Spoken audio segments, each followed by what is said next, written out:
जो छात्र आंदोलनरत हैं वो हमारे ही बच्चे हैं, हमारे ही भाई हैं। उनसे भी हमारा यह आह्वान होगा कि सरकार ने उनकी तमाम मांगों को मान लिया है और छात्रों को लाइब्रेरियों में होना चाहिए, अपने घरों में होना चाहिए, अपनी किताबों में डूबे होना चाहिए। तो आपके माध्यम से उनसे ही अपील, आग्रह कि वो अब आंदोलन का रास्ता छोड़कर अपने घरों को लौटें।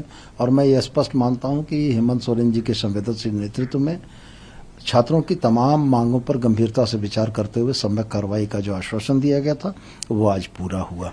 देखिए, पूर्व की भी जो मंत्रिमंडल स्तरीय बैठक, जो कमेटी जो थी, उस कमेटी ने भी छात्रों के तमाम मुद्दों पर बड़ी सहानुभूतिपूर्वक निर्णय किया था और लगभग चीजों पर सहमति भी प्रदान की गई थी। सम्यक विचारोपरांत माननीय मुख्यमंत्री की अध्यक्षता में हुई इस बैठक में छात्र हित में एक बड़ा निर्णय लिया गया और छात्रों की सारी मांगों को मान लिया गया। आपके माध्यम से जो छात्र आंदोलनरत हैं वो हमारे ही बच्चे हैं, हमारे ही भाई हैं। उनसे भी हमारा यह आह्वान होगा कि सरकार ने उनकी तमाम मांगों को मान लिया है और छात्रों को लाइब्रेरियों में होना चाहिए, अपने घरों में होना चाहिए, अपनी किताबों में डूबे होना चाहिए। वो झारखंड का भी भविष्य है और अपने परिवार के भविष्य की डोर भी उनके ही हाथों में है। तो आपके माध्यम से उनसे ही अपील, आग्रह कि वो अब आंदोलन का रास्ता छोड़कर अपने घरों को लौटें। और मैं ये स्पष्ट मानता हूं कि हेमंत सोरेन जी के संवेदनशील नेतृत्व में छात्रों की तमाम मांगों पर गंभीरता से विचार करते हुए सम्यक कार्रवाई का जो आश्वासन दिया गया था वो आज पूरा हुआ। सर, जैसे ये फैसला आया कि जैसे सीजीएल का परीक्षा भी रद्द होगा, उसी वक्त जो इसके अंडर रिक्रूटेड जो अभ्यर्थी हैं जो वहाँ मौजूद थे वो काफ़ी दुखी थे। उनका कहना है कि अब तो बेरोजगार हो गए। तो देखिए, हमारी सहानुभूति उनसे है, उनकी हताशा के प्रति हमारी संवेदनाएं हैं।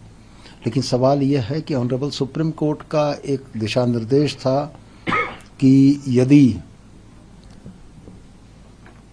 टेंटेड अभ्यर्थियों और जो जेन्युइन अभ्यर्थी इनके बीच में निर्णय कर पाना सक्षम नहीं हो पा रहा हो तो परीक्षा की शुचिता को बरकरार रखने के लिए और जनता के विश्वास को बरकरार रखने के लिए उसको रद्द कर देना श्रेयस्कर है। लेकिन मैं स्पष्ट आपके माध्यम से उनसे भी यह कहता हूं कि न्यायालय के दरवाजे उनके लिए भी खुले हैं और यदि वो अपने मेरिट पर चयन होकर आए हैं तो निश्चित रूप से माननीय न्यायालय भी इस बात को देखेगा। और जब लोकतंत्र में कोई विषय फंसता है तो वहां पर निर्णय न्यायालय करती है और न्यायालय न्याय हित में निर्णय करेगी और न्यायालय के न्यायाधीश को मानने के लिए सरकार भी बाध्य है और अभ्यर्थी भी बाध्य है। सर, आप नेगोशिएशन टेबल पे थे, वार्ता, आपने जितने भी स्टेक होल्डर्स पॉसिबल थे सबके साथ बातें की, तो लगा था कि जो एमिकेबल सॉल्यूशन है वो निकल जाएगा, आप इसको एंड करा लेंगे और छात्र हित में सारी बातें आ जाएंगी। देखिए, मैं तो यह भी मानता हूं कि उस दिन ही वार्ता हमारी परिणाम की ओर चली गई होती, लेकिन आप भी जानते हैं कि परिणाम में न जाने देने के लिए कौन सी राजनीतिक ताकतें लगी हुई थी। उन राजनीतिक ताकतों ने छात्रों को भरमाया, बहलाया और यह प्रयास किया कि 10 तारीख जैसा एक दुर्भाग्यपूर्ण दिन रांची की सड़कों ने, रांची के लोगों ने देखा, जो कि वास्तव में हमारे लिए भी बड़ा दुखदायी, पीड़ादायक रहा है। सरकार नहीं चाहती थी कि पुनरावृत्ति वैसी बातों की हो। सरकार ये चाहती थी कि बच्चे हमारे हैं और उनके जेन्युइन ग्रीवांसेस को निश्चित रूप से एड्रेस किया जाना चाहिए।